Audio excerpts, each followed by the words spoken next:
but every technique we have has a hook attached to it. In my hand is a tool I designed many, many, many years ago. It's out of surgical stainless steel. It's called an extractor. It's a multiplying stainless steel pliers that will allow you to go in safely and remove hooks deep in the cavity of these fish. Now you're going to understand what I'm talking about when I say cavity, because today you're going to see a muskie that you can drop a volleyball in its mouth. This is no small critter. I've got a couple of videos I'm going to play for you, and we're going to get into the nuances of the fish, have a little bit of fun with it, so bear with me. The extractors, if you're at all interested in them, Casey will have them up here on the stand right now, and after the seminar we'll take care of it. So that being said, oh no, by the way, I apologize for my voice. I haven't even been able to talk for 2 weeks. So the fact that I can even do this today, to me, is remarkable. We're going to spend a few minutes, folks. We're going to watch some videos. Now, let me tell you something. I started in the fishing industry as a professional over 40 years ago. I've broken 13 world records, inducted into the Hall of Fame in 2009. When I first entered this business, I came out of the bass world. I sat down with a major manufacturer who invited me down for a conference to support what we were doing. Upon them realizing that we wanted to do muskies, they bowed out and said, "Bob, we cannot sponsor you. If you do bass, we're all over it. We'll do it for you. But nobody can do muskies, not even Al Linder." I says, "Wait a minute, guys. Al Linder is a great fisherman, fishes smallmouth and walleye. He doesn't have the passion for this fish that I do." They said, "We wish you the best of luck, but we don't think you're going to make it 90 days. Folks, 40 years later, that 90 days has been a long, beautiful, beautiful trip. So that being said, I'm going to share with you the first one of my world records that came in the boat, fishing with Dr. John Schneider out of Lake of the Woods, and I'm going to let it play from there. We've got a piece that we're going to talk about some of the biology of the fish, some of the things you need to know, and then I'm going to show you that monster fish, and then we'll come back and we'll do the rest of this.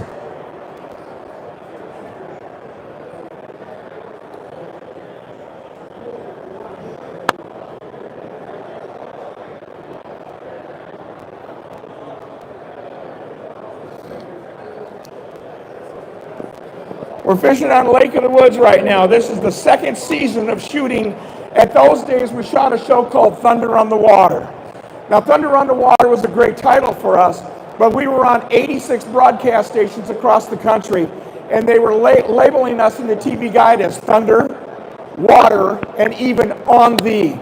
Our marketing firm told us point blank, "You're getting killed with your title, so change the name," and that's how we became Simply Fishing. But this is with Thunder on the Water. Throwing a lure right there, known as an awaker. I designed that lure, eventually licensed it with Poe's Lure Company. And what you're about to see to come in the boat is a Goliath.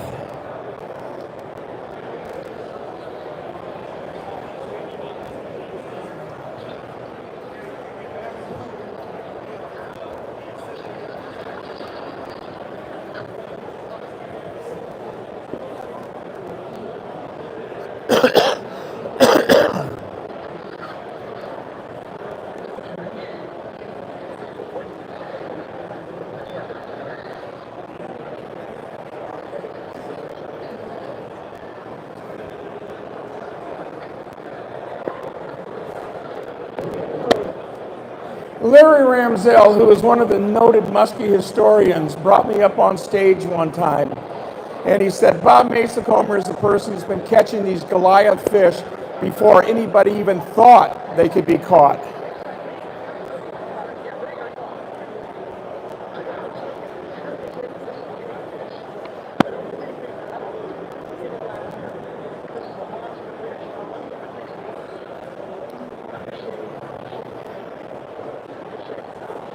I was a little younger in those days, and I was a little lighter in those days.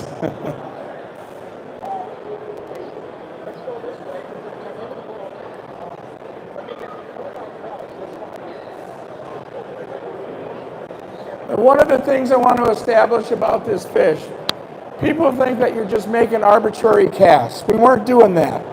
We fished biologically, if you will. We fished scientifically.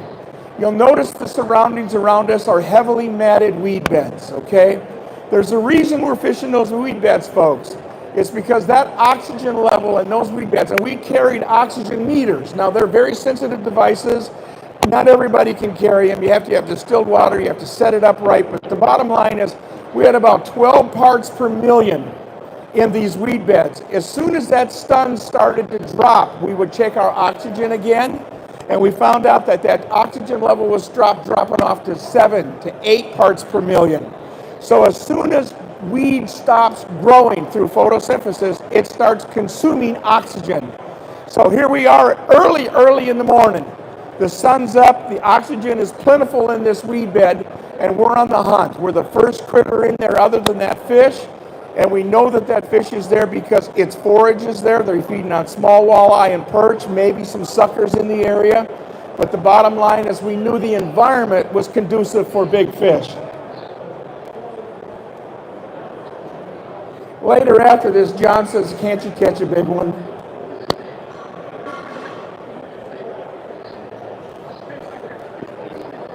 Now, we put a timestamp on this. This is back in the 80s, folks. Nowadays, these fish aren't commonplace, but they are being caught more often through the management, through catch and release, through tools like the extractor, through education like you folks showing up here today. That's what makes muskie fishing better, and we get more and more of these big fish going forward. This is my very first really big fish, like I said, on a Posa Waker. And if you don't think that wasn't a thrill, I got news for you. It was a thrill. The boat we're fishing out of, by the way, I also designed that boat for the Hydrostream company out of Minnesota. So we were pretty happy to be fishing out of the boat that we designed, the Happy the Hooker.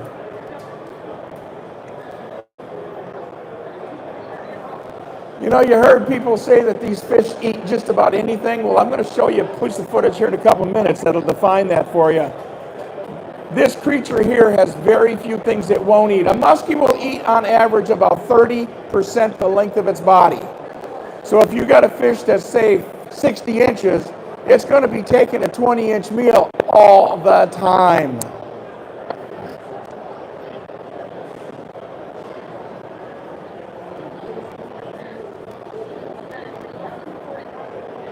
I really didn't want to let her go. I kind of wanted to hold on to her, you know, just kind of make sure it was real, I wasn't dreaming. Somebody didn't pinch me in the morning, wake me up. Now, I saw this fish 4 times before I caught it. I saw this fish on the outside of the weed line when that oxygen levels had dropped, and she pulled out. It was 2 days after I first found her that we actually caught her.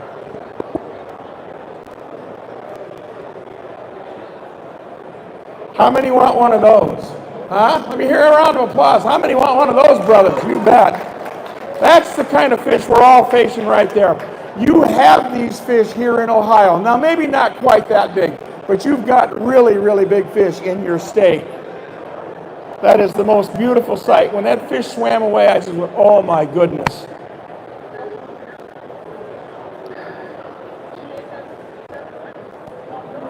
About 6.5 inches across the top of the head.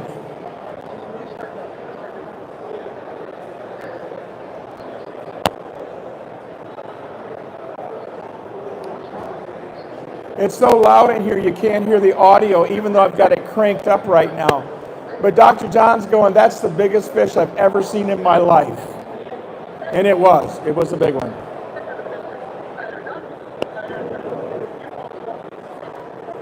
I even had a mustache in those days. Yes, ma'am. July. Yes, sir. I'm sorry? Hang on just a minute. Okay, Casey's going to come over because I can't hear your question. She'll ask it and we'll get back to it. John took about 300 pictures of this fish, by the way. Your question again, son?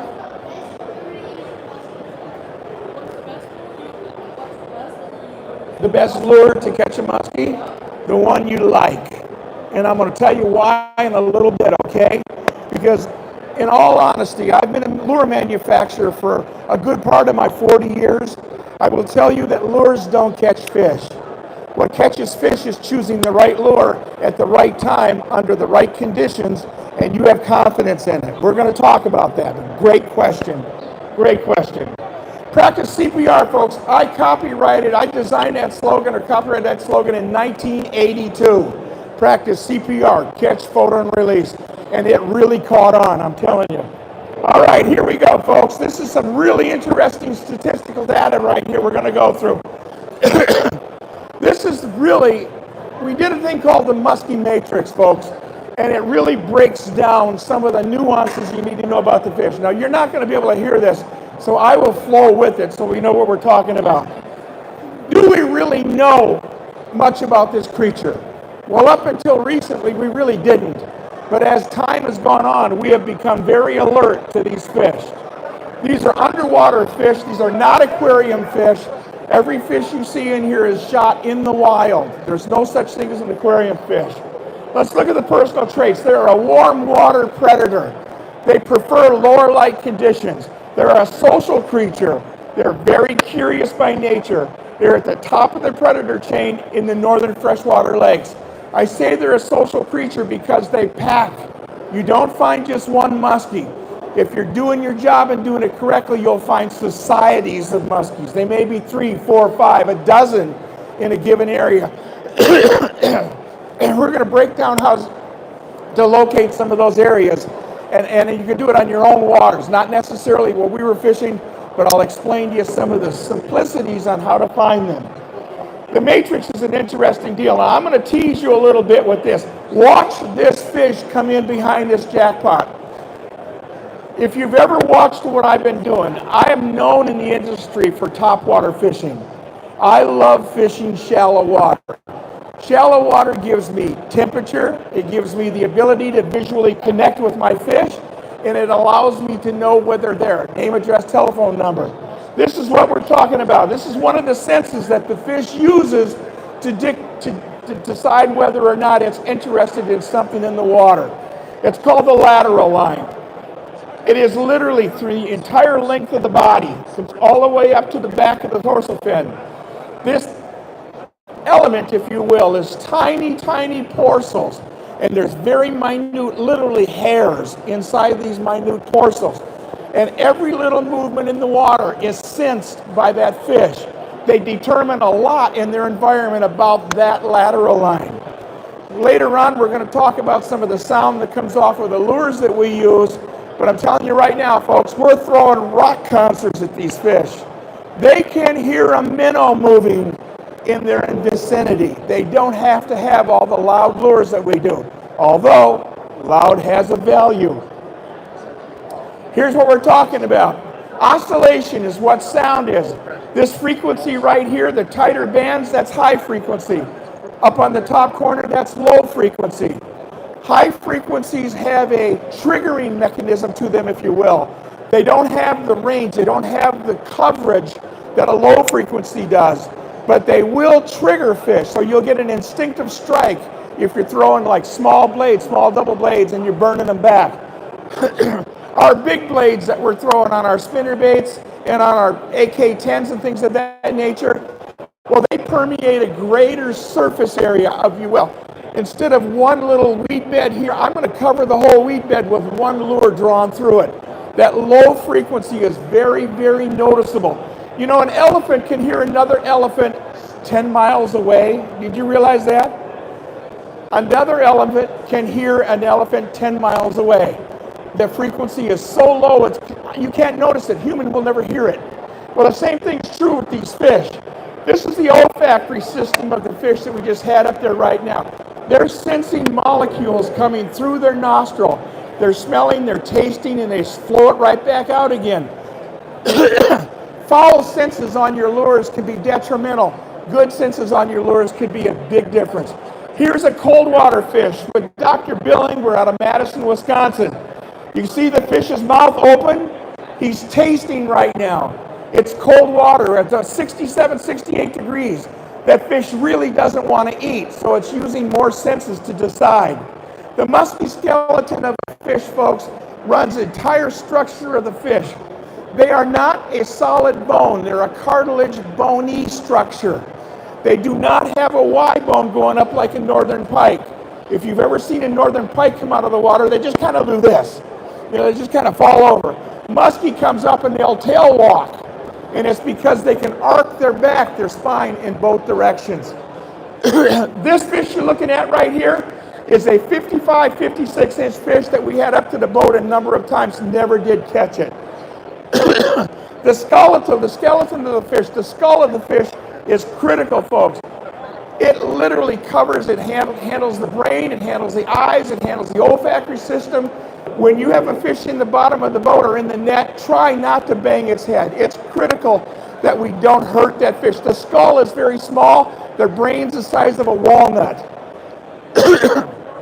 The muscle structure of the fish is of multiple layers. Again, why we see a fish swimming through the water as such. They don't swim through the water like this, they swim through the water as such. So everything we do to this fish when we have it in captivity can be detrimental to the fish. See how she's working through? The internal organs of the fish, again, it's critical for us to know this. If you have a high barometer, this element right here called the air bladder, this element right there in a high barometer will force that fish to go down in the water column. In a low pressure system, that fish will come higher in the water column. Hence the reason we believe that fishing fish under low light conditions or low barometric conditions is more conducive. It's not the only time you can catch them, but it does play. The eye of the fish is critical. When we have the fish out of the water, you have about maybe 30 seconds to a minute before you start damaging the outer membrane of the eye. Once you damage that membrane, cataracts grow on these fish, and they have a difficult time seeing going forward. And believe me, sight is incredibly valuable to that fish. So be aware of that. When you got them out of the water, get them back in the water as quickly as you can. Again, I hate to tell you, but that's not big rubber, folks. That's a giant jackpot on the surface. I love playing up on top.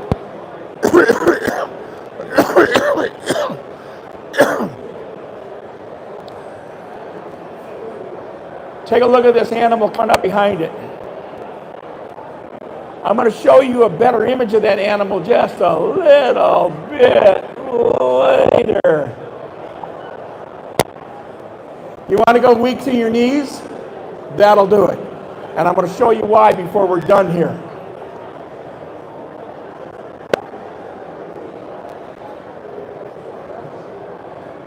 Fishing in the boat with me right now is a very, very good friend of mine, Kurt Fenton, out of Hopkins, Minnesota.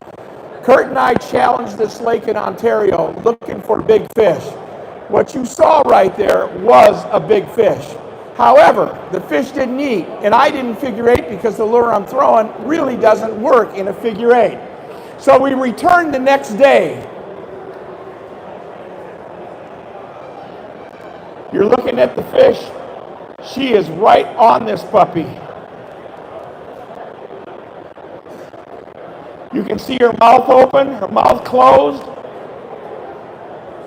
And she says, no good. So how do we catch this creature? What do we have to do to make it work? Low light conditions, folks. You see the low light? We pulled back in on this fish 23 hours after I first found her in low light conditions, and this took place. This happens in real time and it's fast, so I'm going to treat you to some slow motion so you can better understand it. The lure that's in that fish's face, folks,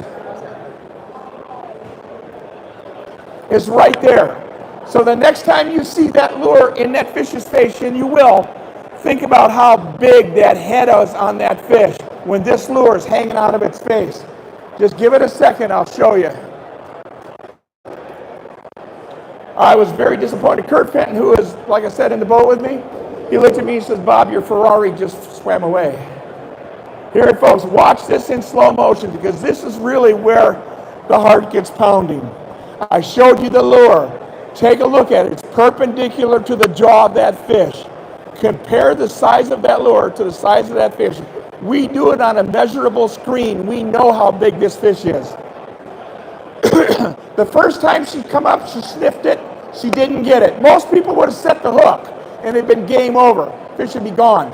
If you're talented enough to leave it sit there, she missed it a second time. Third time's a charm. I finally got some iron in her.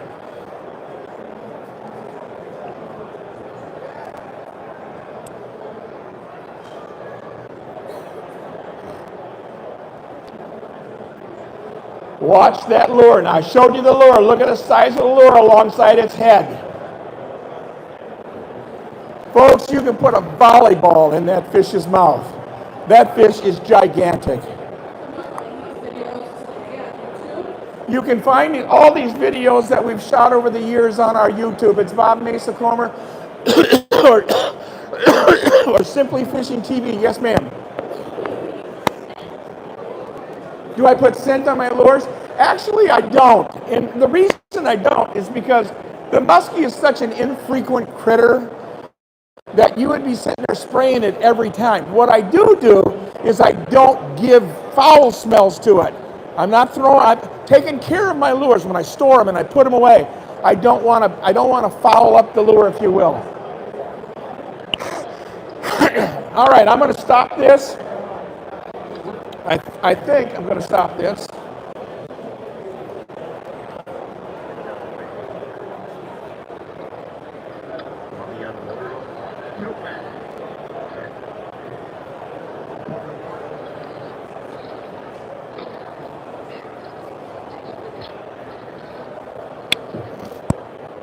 All righty, let's get into a little bit of the education here.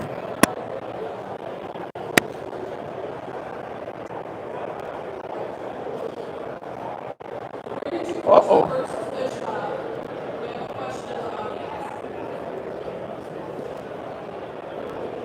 Where did I get the first fish?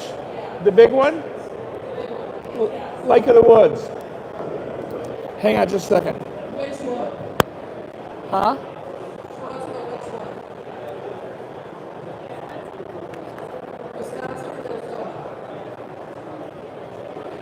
Lake of the Woods in Ontario, Canada.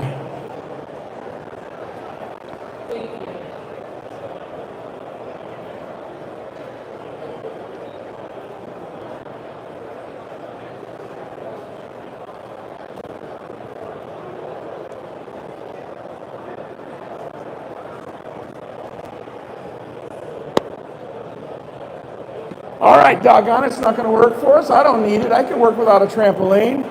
All right, let's talk a little bit about what you really need to know. This fish is incredibly water temperature sensitive, okay? So to know what that fish is doing at certain times is very important. There's this theory out there, it's called anthropomorphic thought. It's when we apply human traits to an animal, okay? The water temperature that fish is living in right now, if it changes just 1 degree, that's the equivalent to changing 10 degrees to a human. So if you're sitting in your air-conditioned house, and it's 72 degrees inside your house, and you walk outside, it's 82 degrees, you're feeling the same thing that fish feels with 1 degree. Now, it doesn't tolerate the same spectrum of temperature that we do, therefore you can see how minute changes are very important. We were fishing with Vince Segafredo up on Osborne Bay, Eagle Lake, Ontario. Vinny didn't want to go to Eagle. He wanted to go to Lake of the Woods, where I caught the world record. He wanted to go with me there, but the houseboat that we fished off of was damaged, and there was no way we could take the houseboat out. So I rearranged the trip and got him into Osborne Bay at Century Lodge. And he was all upset about it. His buddy Dan had told him, there's no fish in that lake. There's no fish. You're wasting your time. Well, we got up there and our water temperatures were cold. We're talking 66, 65 degrees. That fish is going to eat about once every 30 to 35 hours at that temperature range. So you have 1 bite window in 2 days, in all honesty. That being said, the third day we were there, we were 0 fish. Hadn't seen one. And of course, we're hunting big fish, not little fish. That third day, the sun was out, bright and sunny at 5:30 in the morning. We get up, I says to Vinny, if we're gonna get bit. Why? I says that sun's gonna radiate. These fish that have been retarded for the last few days are gonna come on. What we need to do is fish smart. We had to take our time, be quiet, enter our spots appropriately, choose our right lures, and we should come away with at least one good fish. About 11 o'clock in the morning, this little ripple had been running against this hard-breaking shoreline down the channel. That rock-solid shoreline dropped to 4 feet. So all of that warming trend was hitting those rocks, not a sandy beach, but those rocks, and turning down into the column as it was doing it. Now this is something that sounds simple, but unless you've been out there and experienced it, it's not that simple. Excuse me. We got in the water, we came down this edge, I'm throwing a heron tandem spinnerbait. Very much like the bobcat right there from Grim Reaper Lures. We're throwing a spinnerbait. I throw it up in about third or fourth cast coming down this parallel edge, and my rod just stopped and loaded. And I said, Vinny, we got it. I set the hook. Brian, my cameraman, who is probably as good a cameraman as you could ever have, he's on me instantly. I set the hook. This big fish comes blowing out of the water, head shaking, gills flared, spinnerbaits bouncing back and forth, and Vinny's in the back of the boat going, oh my God, oh my God, oh my God. I said, Vinny, get the net. Don't worry about my God, get the net. So he's grabbing from the net. He finally comes around. We get it in the net. He looks at me and he says, oh man, that's big. We measured 53.5 inches. Pretty nice fish. Somewhere about 45 pounds. So we turn around, we put the fish back in the water, we're high-fiving, my cameraman's all happy, we're good. I said, Vinny, this is the kind of fish that lives here, so tell your buddy Dan Nocky that there are big fish here. We moved on down the day. About 2 o'clock in the afternoon, we come up on another spot that was holding that warming waters that come in. Lo and behold, I took a giant jackpot, I threw it up in there and bringing it back. I get about a third of the way up, back from the shoreline, and she comes up behind it, she's pushing water. I said, Vinny, look. And my cameraman's on my guest, not on me. So my cameraman makes a pan over to me, over to my lure. And just as he got there, this lure's going boom, and she just hammers this thing. It comes blowing totally out of the water. She's 3 feet out of the water, her entire body. And her head is shaking. She cartwheels and spins. She hits the water. Vinny affectionately called it the bass muskie afterwards. We boated that one. That was 53 inches.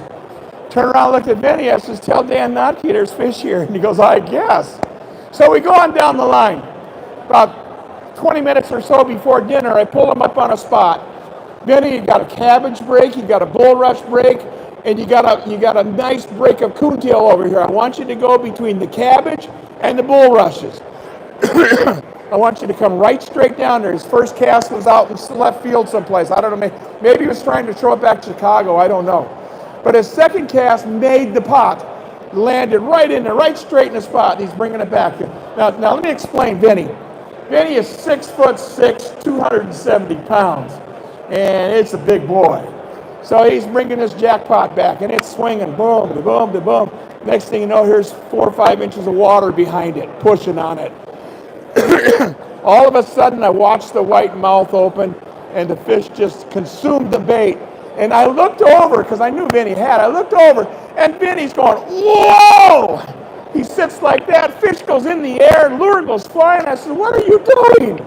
Oh man, I was excited. Excited, Vinny, what are you talking about? We should have had that fish. Oh, I'm sorry. I said, okay. Now here's the deal, Vinny. We're going into dinner. We got 10 minutes. We're going into dinner. When we hit the dinner table, I don't want one word said about what we've done today. There's 36 people in camp. We don't need a trail of boats with us. Just keep it quiet. Okay. So cameraman looks at me, we go in, we put the boat away, we go in to eat. Randy walks up to the table. Now Randy is Rich and Kay's son. Randy walks up to the table and goes, hey Bob, I hear you guys got 250s.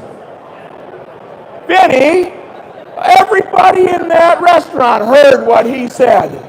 We had a target on us for the rest of the week. We ended up with one more fish over 50 and had an absolute ball. Now, the reason we were catching these fish, folks, is because our conditions were improving. Water temperature was going up. and that 1 degree became a degree and a half, became 2 degrees. It really changes the physiology of the fish. That being said, we capitalize on it. Here's what you need to know about the physiology of a muskie. All muskies. Now, children, like this young man that was here that left, he'll go out and play in the snow, if there were snow, in short pants if the parents let him, right? So little kids do dumb things, right? Well, big muskies don't do dumb things. I mean, they're very, very, very acute to our presence. That being said, if you get on a system like we had, where we had no activity for 2 days, it's a lull. We know it's a lull. When these fish start to go, the entire society will trend up, and it's a bell curve right straight up to the peak. Once it hits that peak, if you haven't done your homework, you're missing it, because that peak chops off and it crashes again, and we're back into the next cycle. Most of our weather patterns come through in 3 and 4 day patterns, right? If you pay close attention. So when you're watching those weather patterns come through, it's predictable to assume that if you're getting warming trends, that your fish might be doing what we're talking about. Here's another thing. Bass and muskies cohabit side by side. They share the water perfectly. If you're a bass fisherman out there and you caught a muskie or two, or you'd like to, and you got a muskie rod in your boat, and you can't find a bass to save you know what I'm talking about. Get your muskie rod out. When bass are off, muskies are on. When muskies are on, bass are off. If the bass are on, you won't buy a muskie. They won't do it. But as soon as those bass shut off, boom. It's the prey-predator relationship that we all talk about. They share exactly the same water. So when that muskie's relaxed, sitting down there, tranquil, and all of a sudden it starts to, a little twitch, and the fin starts to move a little, mouth opens a little bit, they're tasting, they're starting to get a little activity. Those bass sense that too. And they know they can be eaten. They're no fools. So it's time to get out of Dodge. I used to travel 6 weeks of the year, maybe sometimes 8 weeks of the year on the road, come back in for 3 or 4 days, and then have to go back out again for 3 or 4 or 5 weeks, whatever the schedule required. Shooting shows, shooting Simply Fishing. So that being said, I came back in one time, and Siri in my office says, "Bob, your oldest son wants to go fishing with you so bad, so bad." He's a bass guy. He loves the bass fish, So okay, I get back, I said, "Tell him I'll take him." So I get back in, I said, "Mikey," I said, "Champ, we'll go on the second day I'm back. First day I got to do business, the second day we'll go." Second day we're loading the boat, leaving the office and everything, and we look over, and on the horizon is this monster front that's coming. It's way out there, but it's coming. That being said, I said, "Champ, we got to get on the water and catch some fish, because that's coming, and we're going to be in trouble when it hits." Okay, so we slid down to a bar that we like to fish, and we're pulling crankbaits for largemouth. And I mean, we're 4.5 pounds, 5 pounds, 5.5 pounds, 4 pounds, just boom, da boom, da boom, da boom. And they shut right off. Just as they shut off, that wind hit from that front. I said, "Champ, we got to go. It's a few miles back down the lake to where we can get protected. Even though I'm running a 22-footer, we're out of here." We fired up, we flew down, we got in protected area, let it pass, we went back out again. He was begging me, "Dad, we got to go, we got to go, we got to go." Okay, so we slid out there. He makes one cast, and about a 4-pound largemouth stops his crankbait. And he's bringing this bass up, and he said, "Dad, I got the first fish, I got the first fish." All of a sudden, out of nowhere, comes this big old 50-inch class muskie. Boom! Took his bass and the whole shooting match. I said, "Champ, you didn't get the first fish. He got the first fish." Okay? Those muskies were still on the prowl. We're in that curve still. Those bass, for all intents and purposes, wanted nothing to do with us. But his crankbait got close enough for one to go, okay, they're opportunistic. They're going to eat. So that being said, that's just one of the little stories we had some fun with. Water temperatures. In the early season, like you have right now, your water temperatures, I heard yesterday, were about 38 degrees here. 38 degrees is pre-spawn for the muskie. A muskie is a random spawner. They do not bed. They go down a shoreline. They drop their eggs. It takes 4 or 5 males to service a female. The males come along and they fertilize the eggs. The eggs settle to the bottom, and hopefully you get reproduction. Can anybody tell me in here, in natural reproduction, how many muskies make it out of 250,000 eggs, which is what a normal female will carry? What's the percentage of survival? Anybody tell me? 3%? Anybody? 2%? We're getting closer. 1/2 of 1% will survive in the wild. 1/2 of 1%. Think about that. Again, Mother Nature's way of making sure that it's not overrun with supreme predators, okay? So anyway, fish spawns, they move back in, they settle down again, things start to recover. Those eggs that they dropped, well, they are food for everything. Carp, sunfish, anything that bottom feeds eats their eggs up. Well, guess what? The eggs that do make it, and there could be a considerable number of them, they turn into little fry, right? Well, now they become forage for the little northern pike and the bass and everything else. So they are being eaten by everything in the world before they get a chance to eat the world. So as that's happening, these females are starting to recover, and as they recover, they're going to pull out to first structures. They may pull out to the end of points. I don't know if you got an island structure, if you got saddle structures and things of that nature, that's where they'll go. They'll start moving out to what we call the summer haunts. This is going to happen at about 57, 58 degrees. At about 60, 65 degrees, the fish will start staging out on the ends of points and start going vertical and on a linear move depending on the weather patterns. But they're not moving away, they're just using the structure differently. So when that front comes in, they're out here in 12 or 14 foot of water, whatever the case may be. That front comes in, the barometer's right, they just come up in the column. They're not moving linearly at all.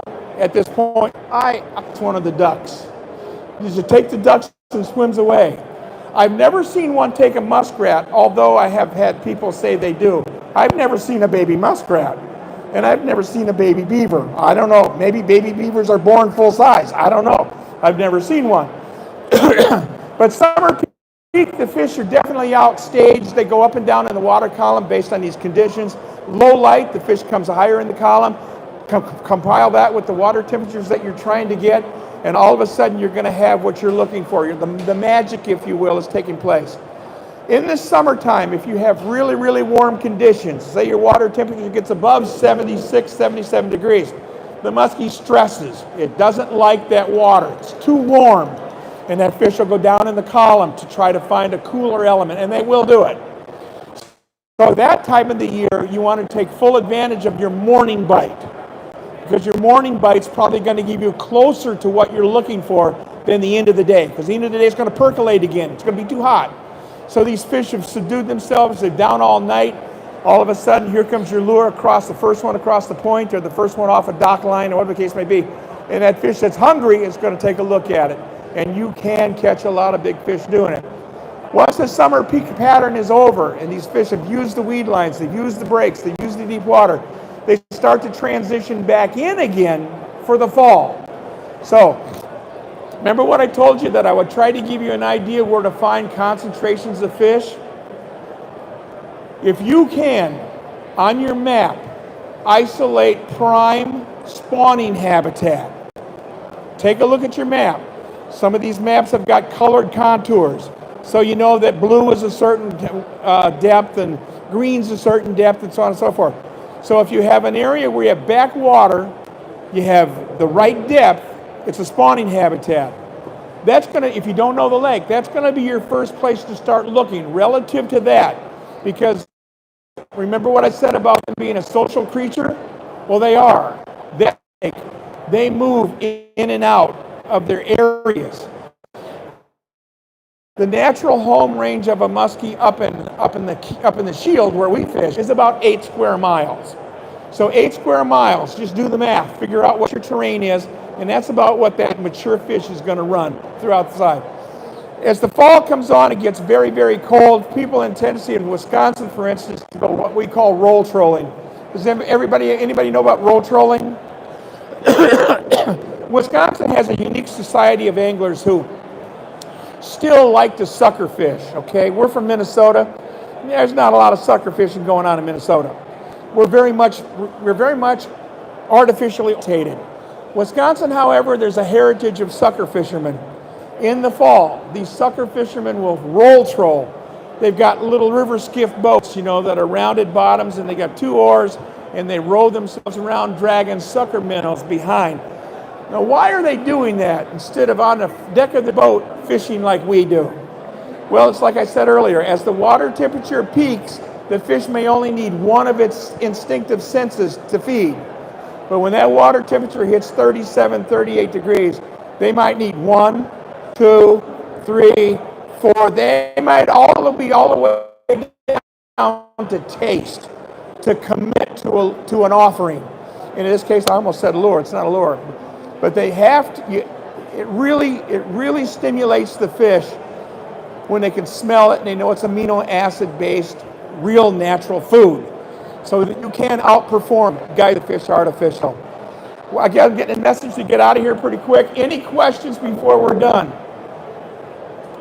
Casey's going to go to you with a mic. Did you have a question? Any questions?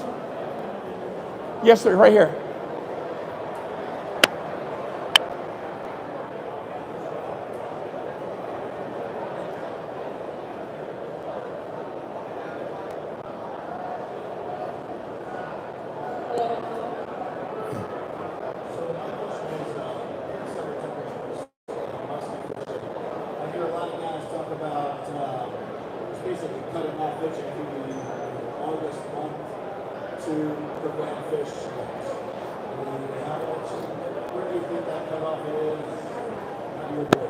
It's temperature. That's why. Your August is too hot. Your waters are too warm. Like I said in the very beginning, it's a low stress fish. The fish can't tolerate being handled in those conditions. How do you get around it? You really don't. Most people who seriously fish muskies just leave them alone. They'll go fish something else. When your water temperature gets up around 80 degrees surface temp, it's time to let something else happen. They really can't tolerate it. They will die. Yeah. Thank you. Any more questions?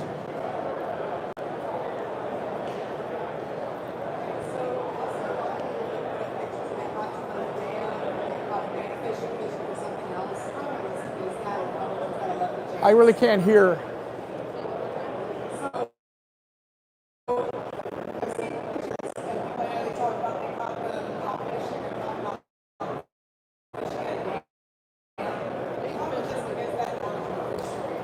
Yeah, muskies are pelagic, okay, so they go up current. So if you're asking they're fishing a below dam, right? Yeah, they're pelagic, so they will continue to move up current. That's how we found the fish in Lac Seul in 1985 or 86, whatever it was. Following that trend where you have water coming in from Lake Joseph, these fish keep moving up. Well, the dam stops them from moving. Well, the dam is oxygenated. The temperatures in that water being homogenized all the time are very steady, and the forage they're looking for is there too, so they're very comfortable. I unfortunately unfortunately for the angler, wish that they would limit dam fishing, so 100 yards from the dam or 150 yards from the dam, because you can really decimate a society in the spring with muskies, because everything you're looking for is there. You've captivated them. Yeah, I'm not a friend of it. Yes, sir.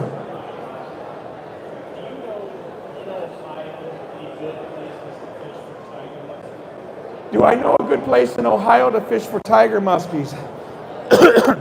Yeah, you go right back to the back of the building back there and you talk to Chad Harmon. He's your local guide and he really does know them. I don't know them. I don't know the area, but you mentioned tiger muskies. A tiger muskie is a hybrid, folks. It's a cross between a northern pike and a muskie. They take on the tendencies of a northern pike. They're very vicious, comparatively speaking, to a real Esox, okay? So that being said, they're an easy fish to have fun with.